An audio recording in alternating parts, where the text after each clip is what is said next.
রাজশাহীর বিভাগীয় ক্রিকেট স্টেডিয়ামে বিএসএল ওয়ানডেতে ব্যাটিং ঝড় তুলেছে উত্তরাঞ্চল। মধ্যাঞ্চলের বিপক্ষে প্রথমে ব্যাট করে 50 ওভারে 322 রানের বড় সংগ্রহ দাঁড় করিয়েছে তারা।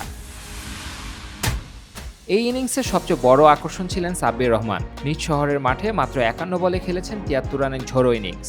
4 ছক্কার বৃষ্টিতে গ্যালারিতে উল্লাসে মেতে ওঠেন রাজশাহীর দর্শকরা। সাব্বিরের ব্যাট থেকে বেরিয়েছে পুরনো সেই আগ্রাসী ছন্দ, যা একসময় তাকে জাতীয় দলে নির্ভরযোগ্য ফিনিশার বানিয়েছিল।